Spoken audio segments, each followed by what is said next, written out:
Dan Bapa dan Putra dan Roh Kudus. Amin.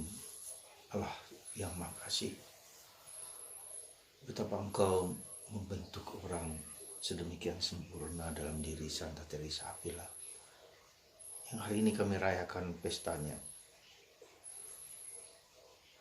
Santa Teresa adalah buah dari karyamu yang menjadi contoh, menjadi teladan bagaimana kami seharusnya hidup bersamamu, diubah olehmu. Bantu kami ya Bapa, supaya kami memiliki dorongan yang sama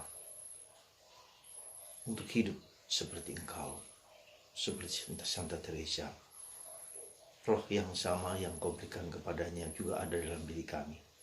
Semoga kami mendengarkan, mengikuti, dan menjalankan apa yang Kau kehendaki bagi kami. Terpujilah namamu kini dan sepanjang segala masa. Amin.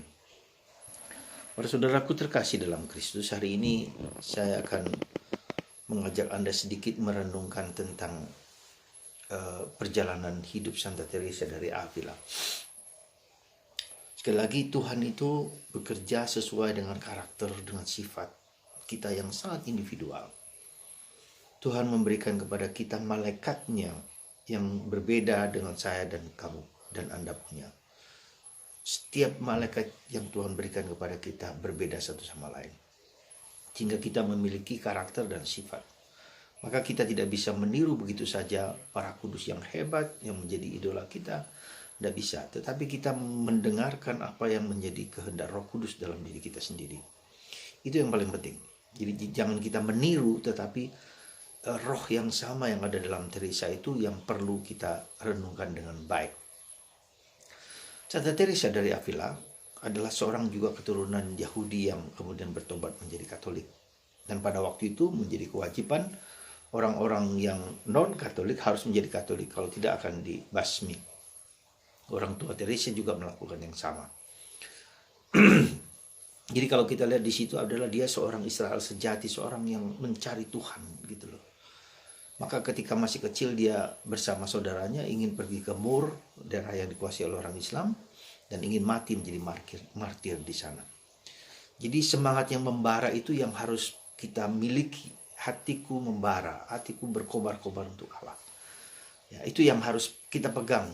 Ya, kalau kita ingin maju di dalam hidup rohani, hati yang membara, meskipun dengan segala kesulitan apapun juga. Yang kedua, nah demikian juga dengan hidup Teresa ketika dia semangat membara itu, kemudian dikobarkan juga ketika dia masuk biara, dalam jatuh dan bangun, hatinya tetap membara. Meskipun di komunitasnya, komunitas yang pada waktu itu tidak kondusif karena ratusan orang suster dengan biara yang tidak terlalu besar, lalu mereka harus menghidupi komunitas itu, maka banyak sekali laks, banyak lagi kekurangan sehingga kurang ada disiplin dalam hidup.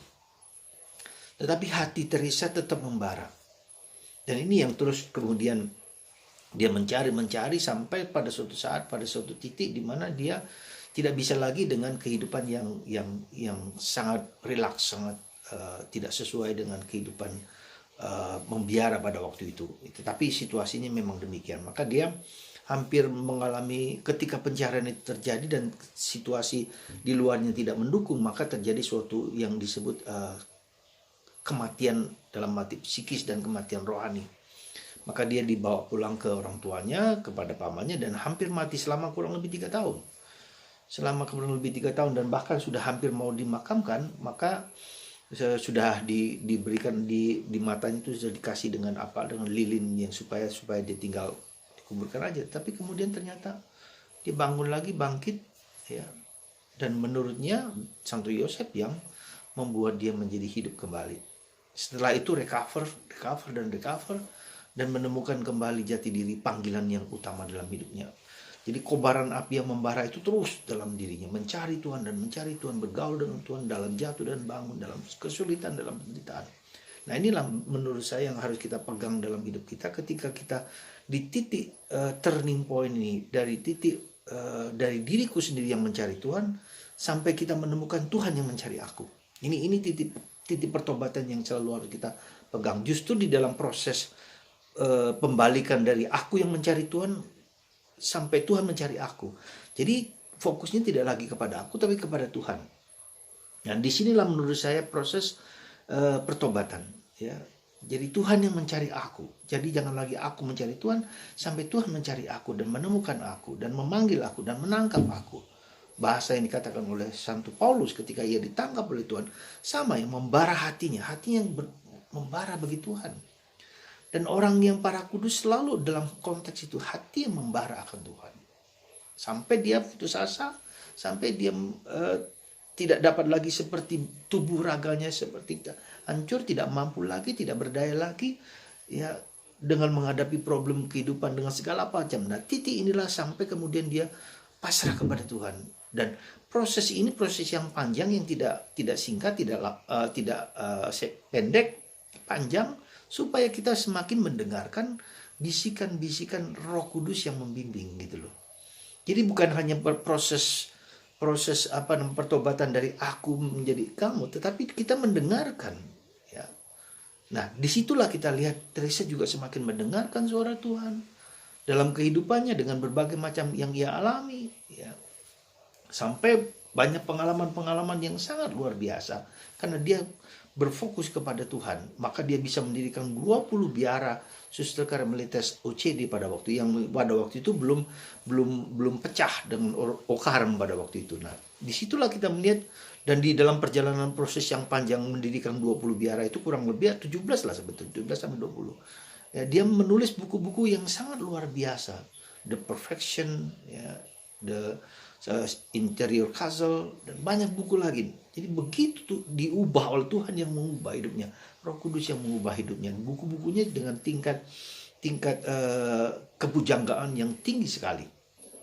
Nah, itu terjadi karena apa? Karena dia pernah ditunjukkan oleh Tuhan seperti dibawa kepada neraka, dan di neraka itu begitu banyak orang. Tetapi di surga sedikit sekali. Jalan menuju ke surga itu sempit sekali. Maka dia menulis perjalanan hidup rohani dalam Interior Castle, di mana orang harus memasuki ruang pertama, kedua, ketiga, dan 4, 5, dan 6, dan 7. Jadi suatu bagaimana untuk mencapainya, maka dia memberikan panduan meditasi, kontemplasi, ya, yang disebut dengan prayer of recollection. Ya. Jadi ruang pertama, kedua, dan ketiga adalah ruang proses di mana orang mencari Tuhan, terus bergulat dengan semangat, dengan bergairah. Ya. Ada banyak ular, ada banyak godaan, ada banyak macam-macam. Ya. Ada banyak di situ ruang pertama, dua, dan ketiga. Nah, disitulah fokusnya kepada diriku sendiri. Nah, ruang keempat adalah transisi untuk masuk ke dalam ruang 5 dan 6 dan 7. Jadi transisi untuk bukan lagi aku tetapi Tuhan, ya.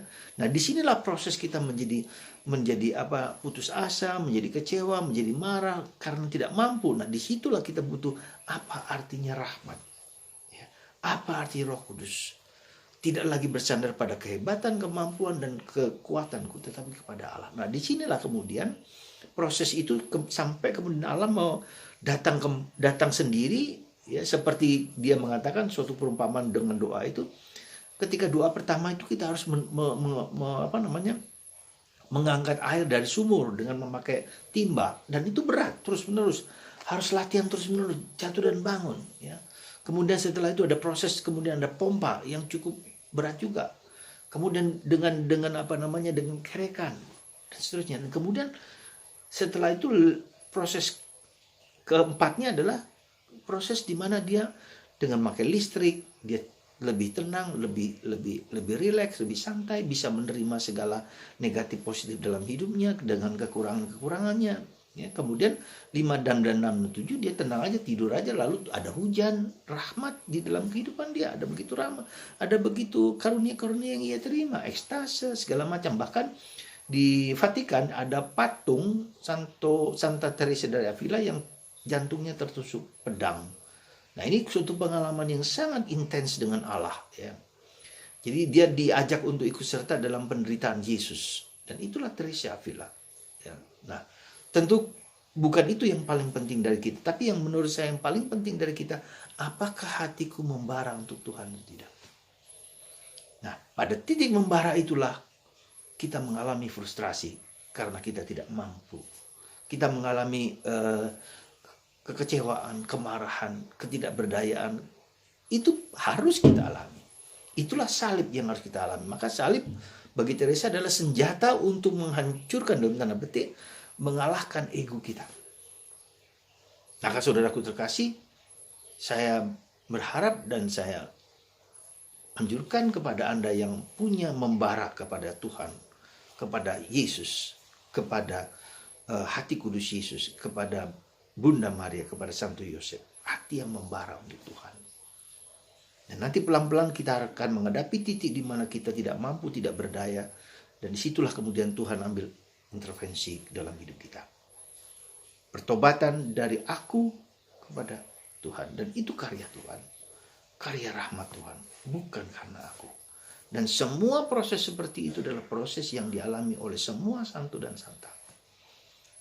Ya, saya kira kita semua dipanggil untuk mendekat kepada Tuhan, dan seperti itu. Maka ketika kita tidak putus asa, ketika kita jatuh, ketika kita berada dalam titik zero, justru kita harus bergembira, berada pada titik itu. Untuk mengalami itu tidaklah mudah. Tapi saudaraku terkasih, semoga kita bukan hanya meniru Santa Teresa, tapi mengenal, memahami roh yang Tuhan berikan dalam diri kita, yang mengajak kita untuk membara, yang mengajak kita untuk lebih dekat dengan Tuhan. Itu yang harus kita dengarkan. Sampai pada titik di mana saya tidak mampu dan tidak berdaya. Lalu kita mengerti apa arti rahmat itu. Semoga Santa Teresa mengilhami Anda semua, dan karya Teresa telah mengubah banyak orang. Salah satunya adalah Santa Teresa Benedicta atau Edith Stein. Ketika dia membaca autobiografi Santa Teresa inilah, lalu dia terpesona dan mengubah hidupnya. Dan begitu banyak lain. Maka karyanya adalah karya yang luar biasa, ya, yang mengubah banyak orang. Semoga Anda tergerak untuk mencari dan menemukan Tuhan. Dan luar biasa, Teresa tidak pernah belajar teologi seperti saya atau para Romo. Tapi Roh Kudus mengajari dia. Dan langkah-langkah doa yang panduan dalam doa itu yang dia jalani, yang kita terima dari dia sebagai pengajaran yang luar biasa. Tuhan memberkati Anda semua. Semoga hati Anda hari ini berkobar-kobar untuk Tuhan Yesus. Tuhan memberkati Anda, Bapa, Putra, dan Roh Kudus. Amin.